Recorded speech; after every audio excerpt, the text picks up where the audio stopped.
बारे में देखेंगे हम।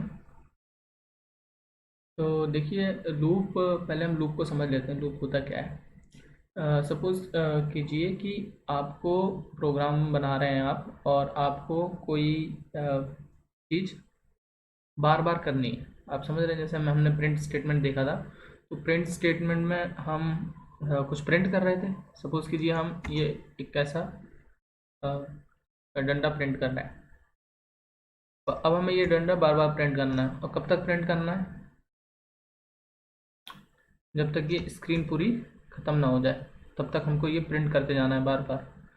तो सोचिए हमको कितनी बार प्रिंट स्टेटमेंट लगाना पड़ेगा, बहुत बार। तो हम क्या करेंगे, जब ऐसी कंडीशन जब भी आएगी हमारे पास, जब हमें कोई चीज़ रिपीटेडली करना होगा, बार बार करना होगा, तो हम लूप का यूज़ करेंगे। लूप में क्या होगा कि हमें बस एक बार ये प्रिंट करना है और इसको लूप में दे देंगे, और लूप में देने से ये बार बार अपने आप ही प्रिंट होता जाएगा, हमको बार बार प्रिंट लिखने की ज़रूरत नहीं है। अब ये कब तक प्रिंट होगा, हम लूप में दे देंगे तो लूप तो चलता जाएगा, चलता जाएगा। तो हमको ये बताना पड़ेगा लूप को कि जब भी स्क्रीन खत्म हो जाए, देखिए यहाँ पे आके स्क्रीन खत्म हो गई, तो लूप बंद हो जाना चाहिए। अगर आप ऐसा नहीं बताएंगे उसको, तो ये लूप चलता जाएगा, इनफाइनाइट तक चलता चला जाएगा, एक बार, दो बार, तीन बार, चार बार, पांच बार। तो इसलिए हमको ये बताना पड़ेगा प्रोग्राम को कि कहाँ तक हमको ये लूप चलाना है। समझ गए? अब देख लेते हैं टाइप्स ऑफ लूप। तो दो तरीके के लूप ही हम यहाँ पे पढ़ने वाले हैं पाइथन में। पहला लूप पढ़ेंगे हम वाइल लूप, और दूसरा लूप पढ़ेंगे हम फॉर लूप। दो लूप हम पढ़ेंगे। देखिए वाइल लूप के बारे में देखते हैं पहले। तो वाइल लूप क्या होता है कि जैसे वर्ड से समझ में आ रहा है, वाइल वाइल मतलब जब तक। तो हमको ये, जब भी हमको ऐसा प्रोग्राम बनाना हो जिसमें हमको प्रोग्राम जब तक चलाना हो, जब तक कोई कंडीशन सेटिस्फाई ना हो जाए, तो ऐसे जब भी लूप चलाना होगा तब हम उसे वाइल लूप का यूज़ करेंगे। वाइल लूप लिखेंगे कैसे? सपोज कीजिए ये जो अभी हमने किया था उसी को देख लेते हैं। यहाँ पे हमने लिखा वाइल वाइल, और यहाँ पे लिख दिया screen and, screen not and. तो जब तक स्क्रीन नॉट एंड मतलब स्क्रीन ख़त्म नहीं हो जाती जब तक, तब तक क्या कीजिए। देखिए यहाँ पे इंटेंडेशन हमने पिछली क्लास में देखा था, उसका भी यूज़ करना पड़ेगा, क्योंकि वाइल लूप के अब अंदर ही काम होगा पूरा। देखिए एक स्पेस दे दिया मैं थोड़ा ज़्यादा स्पेस दे देता हूँ ताकि अच्छे समझ में आए। तो अब इसके अंदर हमको पूरा टाइप करना है। तो क्या कीजिए आप, देखिए प्रिंट कीजिए। क्या प्रिंट करने को बोला मैंने? ये सॉरी ये प्रिंट कीजिए। अब कब तक प्रिंट कीजिए, तो ये हमें बताना पड़ेगा। वाइल स्क्रीन नॉट एंड हमने लिख दिया ऊपर, तो जब तक स्क्रीन ख़त्म नहीं होगी तब तक वो प्रिंट करेगा, और अगर स्क्रीन ख़त्म हो जाएगी तो वो प्रिंट करना बंद कर देगा, और इस लूप के बाहर आ जाएगा प्रोग्राम। समझ रहे हैं आप? ओके, अब हम फॉर लूप देख लेते हैं। देखिए फॉर लूप जो है पाइथन प्रोग्रामिंग में बाकी लैंग्वेजेस से अलग होता है। बाकी लैंग्वेजेस में जिन्होंने नहीं पढ़ा है और कोई लैंग्वेज डायरेक्ट पाइथन पढ़ रहा है, उसके लिए ये बहुत अच्छा है, टेंशन लेने की ज़रूरत ही नहीं है। लेकिन जिन्होंने पढ़ा है वो थोड़ा सा ध्यान दें कि सी या सी प्लस प्लस जावा जैसी लैंग्वेजेस में हमने जो फॉर लूप पढ़ा है उससे इसको कंफ्यूज ना करें।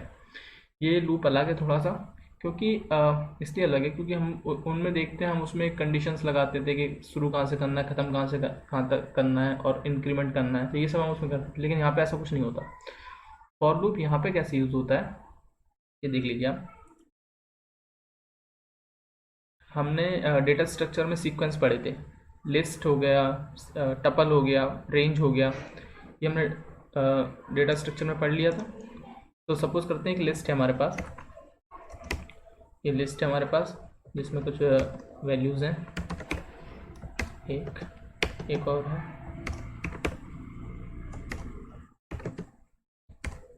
तीन वैल्यूज़ हम ले लेते हैं। ये देखिए हमने तीन स्ट्रिंग्स ले ली हैं इसके अंदर, ये हमने लिस्ट बना ली है।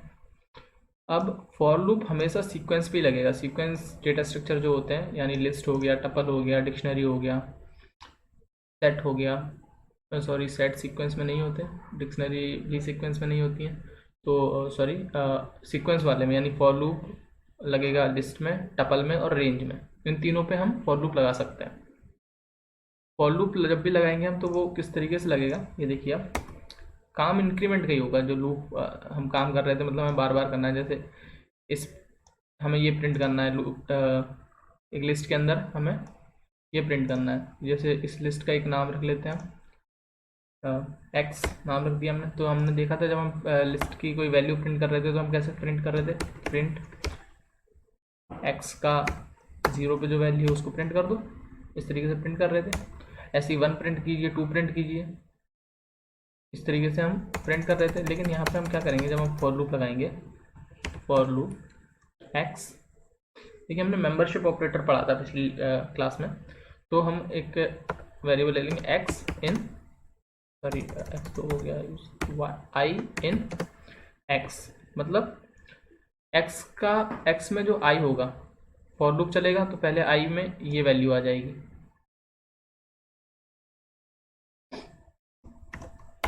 ये देखिए इंटेंडेशन यहाँ पे भी दे रहा हूँ मैं।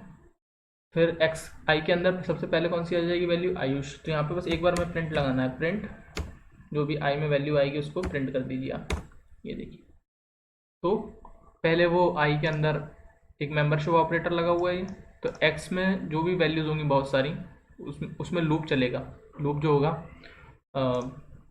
मेंबरशिप ऑपरेटर की तरह चलेगा, आई से चलेगा। आई में पहले ये वैल्यू आएगी, ये आई में आएगी। फिर अगले लूप में प्रिंट करने के बाद दोबारा लूप चलेगा, आई में ये आएगी। फिर दोबारा लूप चलेगा, आई के अंदर ये वैल्यू आएगी। तो इस तरीके से तीनों वैल्यूज़ प्रिंट हो जाएंगी। तो फॉर लूप इस तरीके से काम करेगा, जो भी ऑपरेशंस करना होगा हमें। तो वाइल लूप और फॉर लूप आप समझ गए। हम थोड़ा सा प्रैक्टिकली भी इसको देख लेंगे। हमने वाइल लूप देख लिया है। वाइल लूप के साथ हम क्या कर सकते हैं, जब तक कंडीशन ट्रू होगी तब तक वो वाइल लूप चलता रहेगा। जब कंडीशन फॉल्स हो जाएगी तो वाइल लूप बंद हो जाएगा। ये हमने देख लिया।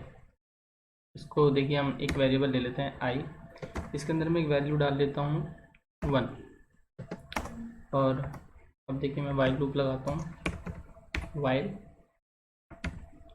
यहाँ पे कंडीशन लिखेंगे वाइल, ये आई इज़ स्मॉलर देन 10, आई जब तक छोटा हो। तो यहाँ पे देखिए अभी आई छोटा है, स्टार्टिंग में यहाँ पे आई छोटा है। तो छोटा है तो यानी कंडीशन ट्रू है, ट्रू है तो स्टेटमेंट जो प्रोग्राम है वो वाइल लूप के अंदर आ जाएगा। यहाँ पे अंदर आ गया, देखिए स्पेस छोड़ा है, इंटेंडेशन का ध्यान रखिएगा। तो हम कंडीशन ट्रू है, आई 10 से छोटा है तो क्या कीजिए, प्रिंट कीजिए आई को। तो कंडीशन ट्रू है, छोटा है तो प्रिंट हो जाएगा। अब ये कंडीशन तो हमेशा ट्रू रहेगी क्योंकि आई तो छोटा है। तो हमको क्या करना पड़ेगा, अगर हमको इसको इंक्रीमेंट करना पड़ेगा, यानी आई प्लस इक्वल्स टू 1। हमने देखा था ये प्लस इक्वल्स टू एक साथ लगा सकते हैं। इसका मतलब क्या होता है, इसका मतलब होता है I equals to I plus 1। इसको ऐसे भी लिख सकते हैं, कोई दिक्कत नहीं। दोनों में से जो आपको सरल लग रहा हो आप उस तरीके से यूज़ कीजिए। तो हमने क्या किया, यहाँ पे देखिए आई क्या छोटा है, देखिए 1 तो छोटा 10 से, हाँ सही है, तो प्रिंट हो जाएगा 1, यानी आई में 1 है तो 1 प्रिंट हो जाएगा। फिर आई की वैल्यू क्या हो जाएगी, आई में 1 था, 1 + 1 2 हो जाएगी वैल्यू, और 2 आई में ही सेव हो जाएगा।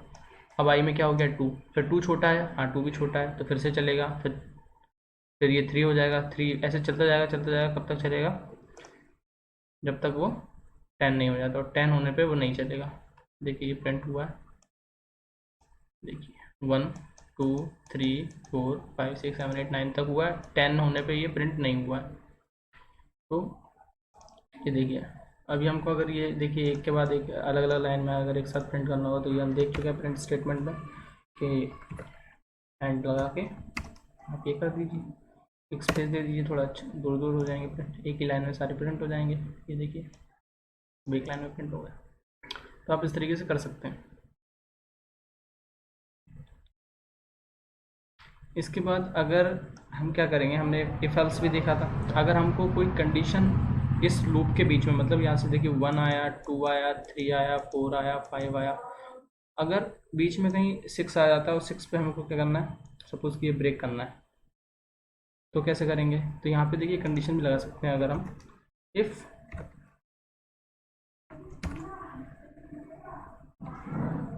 यहाँ पे इफ स्टेटमेंट लगा दिया हमने। If I is equals to देखिए बराबर करने के लिए इक्वल्स टू 2 बार लगता है, 6 लगाना, 6। अगर ये 6 हो जाता है तो क्या कीजिए, तो एक ब्रेक स्टेटमेंट होता है, इसको भी याद रखिए। जब भी लूप आपको बीच में तोड़ना होगा कोई कंडीशन ट्रू या फॉल्स होने पे, पूरा नहीं चलाना लूप। अगर पूरा चल जाए तो अच्छा है, पर बीच में अगर कोई कंडीशन आ रही है उस कंडीशन पे आपको लूप तोड़ना है तो ब्रेक स्टेटमेंट यूज़ कर सकते हैं। ब्रेक कर दीजिए और नहीं आ रहा है, अगर ये 6 नहीं हो रहा है तो फिर आप कंटिन्यू करते जाइए, चलता जाएगा प्रोग्राम। तो ये हर बार क्या करेगा, देखिए 1 है, 1 पे तो 1 बराबर नहीं है तो यहाँ पे ब्रेक नहीं होगा, 2 होगा, 3 होगा, 4 होगा, 5 होगा। जब 6 हो जाएगा तो 6 देखिए पहले 6 प्रिंट हो जाएगा और फिर ये ब्रेक हो जाएगा। तो 6 तक ये चीज़ प्रिंट होनी चाहिए। ये देखिए 6 तक प्रिंट हुआ और उसके बाद ब्रेक हो गया अपने आप ही, फिर आगे 7 नहीं गया क्योंकि ये लूप के बाहर आ गया, वाइल लूप टूट ही गया, मतलब यहाँ पे कंट्रोल इसको भी छोड़ के अब यहाँ पे आ गया, लूप के बाहर आ गया है प्रोग्राम। ये ब्रेक स्टेटमेंट समझ में आया आपको। इसी तरीके से कंटिन्यू भी होता है। कंटिन्यू का मतलब है कि जब आपको कोई कंडीशन हो उस पे ही कंटिन्यू करना हो और बाकियों पे नहीं करना हो। अपोजिट सोच लीजिए ब्रेक का।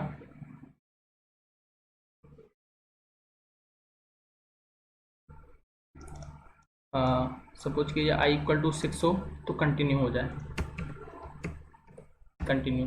तो मतलब यहाँ पे फिर इसके आगे वाला लूप नहीं चलेगा। कंटिन्यू का मतलब ये समझ लीजिए, देखिए 1 प्रिंट होगा, 2 प्रिंट होगा, 6 भी प्रिंट हो जाएगा, फिर ये 6 बराबर है तो ये इंक्रीमेंट नहीं करेगा उसको यहाँ का, ये फिर दोबारा यहाँ पे पहुँच जाएगा तो 6 शायद 2 बार प्रिंट हो जाएगा। देखिए अभी ये 6 के बाद इंक्रीमेंट ही नहीं हो रहा है तो ये बार बार उसको प्रिंट कर रहा है। इसको स्टॉप कर देते हैं। देखिए हम ये इंक्रीमेंट अगर नहीं होगा तो फिर तो ये बार बार 6 ही होता रहेगा, इंक्रीमेंट ही नहीं हुआ। तो हम क्या करेंगे, इसको अगर ऊपर लिख देते हैं, हम यहाँ पे इंक्रीमेंट करना जरूरी है, पर इसको नीचे लिख देते हैं। ओके, तो अब क्या हो रहा है, पहले आप 1 आएगा, 1 इंक्रीमेंट होगा, पहले इंक्रीमेंट होने के बाद चेक करेगा 6 है क्या, 6 होगा तो कंटिन्यू हो जाएगा, मतलब प्रिंट नहीं होगा वो, अगर 6 होगा तो, वरना प्रिंट हो जाएगा। तो देखिए अब पहले इंक्रीमेंट हो रहा है तो 2 से प्रिंट होना शुरू होगा, 2 प्रिंट हुआ क्योंकि पहले इंक्रीमेंट हो गया 1 था, फिर 2 हुआ, 3, 4, 5 हुआ और 6 प्रिंट नहीं हुआ क्योंकि 6 पे ही कंटिन्यू हो गया, ये वाला स्टेटमेंट चला ही नहीं, वापस लूप पे पहुंच गया। तो ब्रेक में हम लूप के बाहर आ रहे थे और कंटिन्यू में हम कंटिन्यू जहाँ लिखा होगा उसके आगे का वाइल लूप नहीं चलता है और वापस अगला इटरेशन चालू हो जाता है। कंटिन्यू स्टेटमेंट आपको समझ में आया।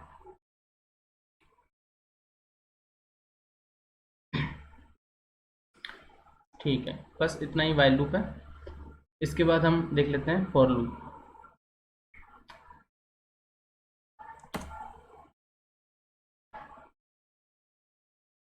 तो फॉर लूप में हमने जैसा देख लिया है कि फॉर लूप जो है वो सीक्वेंस डेटा स्ट्रक्चर जब भी होगा तब हम फॉर लूप का यूज़ करेंगे। तो सीक्वेंस डेटा स्ट्रक्चर में क्या क्या आ रहा था, लिस्ट आ रहा था, टपल आ रहा था, एक रेंज फंक्शन भी आ रहा था। हमने ध्यान दिया पढ़ा था कि जहाँ से हमको मैथमेटिकली रेंज निकालनी हो 1 से लेके मानिए 100 तक करना हो और 1 इंक्रीमेंट करते हुए, 1 बाय डिफ़ॉल्ट 1 होता है, अगर आप ये नहीं भी लिखेंगे तो भी वो उसको 1 से इंक्रीमेंट करते ही वो करे समझेगा। तो 1 से लेकर 99 तक की रेंज बन जाएगी और रेंज जो होगी उसमें इटरेशन कर सकते हैं अपन। तो ये फॉर लूप में इसको भी यूज़ कर सकते हैं। इसके अलावा स्ट्रिंग भी इटरेटिव होते हैं। जब हम स्ट्रिंग बनाते हैं, कोई हमने एक वेरिएबल लिया उसमें स्ट्रिंग बना के लिखा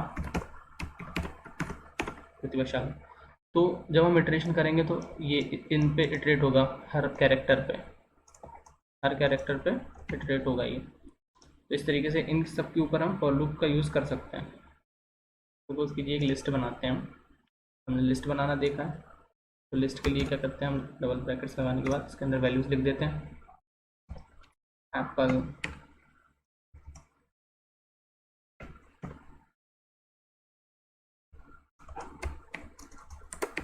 बॉल,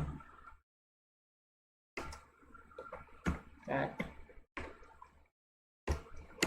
डॉग, ये हमने कुछ वैल्यूज़ लिख दी, ये लिस्ट बन गई और इस लिस्ट को हम एक वेरिएबल में स्टोर कर लेते हैं। ठीक है, अब हम देखिए फॉर लूप लगाएंगे फॉर आई इन एक्स, मतलब एक्स के अंदर फॉर लूप चलेगा और जो वैल्यूज़ होंगी वो इटरेटिव होंगी, मतलब ये जो लिस्ट है इसके अंदर ये पहली बार में ये आई होगा, फिर ये होगा, फिर ये होगा, फिर ये होगा, इसमें अपने आप यहाँ पे आके टूट जाएगा लूप। तुमको बताना नहीं है कि कहाँ तक चलना है, क्या करना है, तो ये इटरेटिव यानी सीक्वेंस पे ही लगेगा। अब देखिए यहाँ पे हम प्रिंट कर देते हैं, प्रिंट क्या करते हैं आई, तो देखिए ये सारी वैल्यूज़ एक के बाद एक यहाँ पे प्रिंट हो जाएंगी। देखिए apple ball cat dog print होंगी। इसको अगर हमको एक ही लाइन में प्रिंट करना हो तो क्या करेंगे, आपको पता है, अब तो एक्सपर्ट हो गए आप। तो देखिए ठीक है, ये प्रिंट हो गई सारी। तो इस तरीके से फॉर लूप्स यूज़ कर सकते हैं। ये अगर टपल होगा तब भी कोई दिक्कत नहीं थी। ये देखिए चल गया। ओके सर, टपल में भी ये देखिए प्रिंट हो गया, कोई दिक्कत नहीं आई। इसके बाद हम रेंज फंक्शन और देख लेते हैं।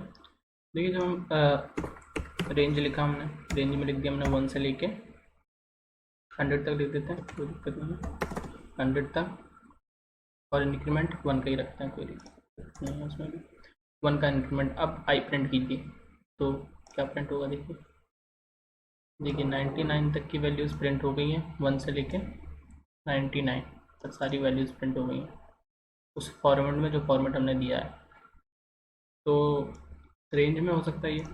इसके अलावा स्ट्रिंग में भी ये होता है, फॉर लूप लगा सकते हैं हम। सपोज कीजिए मैंने एक स्ट्रिंग दी,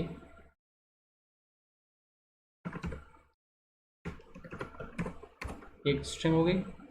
अब हम देखिए प्रिंट करें तो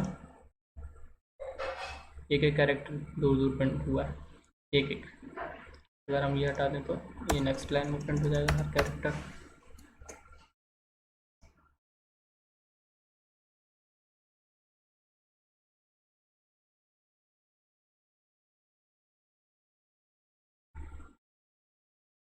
ठीक है, अगर अब देखिए कि इसमें हम लिस्ट वाला एग्जांपल वापस देखते हैं थोड़ा। और इसमें जैसे हमने देखा था, ये जो प्रिंट कर रहे थे हम, इसमें एप्पल बॉल कैट डॉग चारों प्रिंट हो रहे थे। अब हम देख लेते हैं कि अगर कोई कंडीशन पे हमको ब्रेक करना है, if X is equals to, sorry X I is equals to क्या हो, बॉल या कैट हो, अगर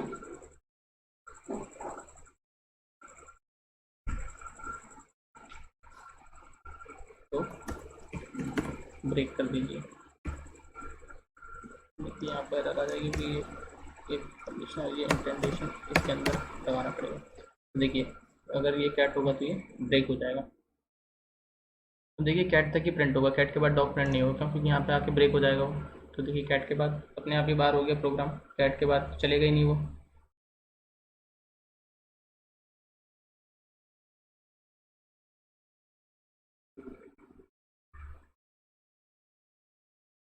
अगर हम इसको देखिए प्रिंट बाद में करें,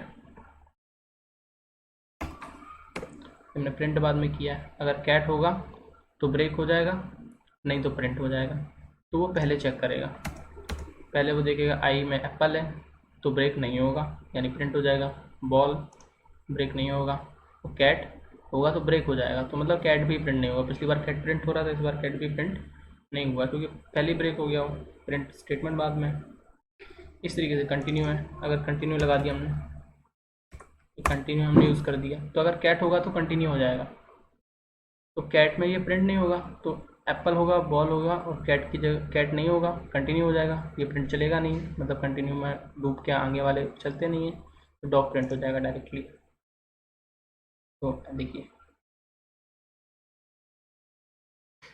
ना, अब एक चीज़ और देख लेते हैं। आप यहाँ पे डायरेक्ट भी रेंज फंक्शन यहीं पे लगा सकती हैं। रेंज ज़रूरी नहीं है कि आप वैल्यूज़ लेके आएँ, रेंज लगा दिए, रेंज 1 से लेके 100 तक प्रिंट कर दीजिए। तो देखिए क्या होगा, ये देखिए 99 तक उसने प्रिंट कर दी अपने आप ही, क्योंकि यहाँ पे उसने रेंज बनाई, रेंज पूरी 99 तक बनी और फिर लूप फॉर लूप चला उस रेंज में। तो इस तरीके से हो गया ये। तो ये इन्हीं चारों पे आपको थोड़ा सा ध्यान रखना है, इन्हीं पे लूप लगेगा। रेंज फंक्शन हमने अच्छे से पढ़ी लिया है। लूप्स नेस्टेड हमने नेस्टेड कीवर्ड आप थोड़ा सा याद कर लीजिए। नेस्टेड मतलब होता है कि जब कोई भी चीज़ दोबारा उसी के अंदर हो। जैसे हमने अगर इफ़ स्टेटमेंट लगाया था, इफ़ के अंदर इफ़ आएगा अगर, तो उसे नेस्टेड इफ़ बोलेंगे। जैसे ये फॉर लूप है, अगर हम प्रिंट किया और अंदर एक और फॉर लूप लगाते हैं हम यहाँ पे, फॉर लूप कोई कुछ भी लिखेंगे यहाँ पे, एक और फॉर लूप लगा दें अगर, तो इसको बोलेंगे हम नेस्टेड फॉर लूप। एग्जाम्पल भी देख लेते हैं। जैसे ये एक्स है, इसकी जगह हमने एक और लिस्ट बना ली, इसको हम वाई ले लेते हैं, वाई, और यहाँ पे लिख देते हैं ये देखिए 1 2 3 4, ये हमने लिख दिया। अब देखिए हम 2 लूप लगा दें अगर इसके अंदर, फॉर j इन y और i इन x, मतलब x के अंदर ये जो x लिस्ट थी इसके अंदर i इंक्रीमेंट करेगा, और जो y लिस्ट है उसके अंदर j इंक्रीमेंट करेगा। उसके बाद अगर हम प्रिंट करें, दोनों लूप लगा दिए हमने। इसके बाद अगर हम प्रिंट करें i और j दोनों प्रिंट कर देते हैं अगर जी, देखिए देखिए क्या हुआ है, दोनों लूप चले। एक लूप के अंदर लूप, पहले एप्पल के साथ 1 प्रिंट हुआ क्योंकि एप्पल आई था। ये लूप एक बार चलेगा, एप्पल आएगा आई में पहली बार, और ये लूप क्या पूरा कंप्लीट होगा एक बार। तो ये लूप एक बार चलेगा, ये लूप बार बार चलेगा 4 बार। फिर ये लूप इंक्रीमेंट करेगा एक्स वाला, फिर वाई वाला 4 बार फिर चलेगा। तो हर एक बार इंक्रीमेंट करने, जब आई इंक्रीमेंट होगा तो जे 4 बार इसमें इंक्रीमेंट होगा क्योंकि अंदर लगा हुआ है। धीरे धीरे समझ जाएंगे। इतना अगर कन्फ्यूज़न हो रहा है तो बहुत ज़्यादा टेंशन लेने की जरूरत नहीं है, क्योंकि अभी हम जो प्रैक्टिकल करेंगे हैंड्स ऑन, उसमें हमको बहुत अच्छे से समझ में आ जाएगा। Thank you guys.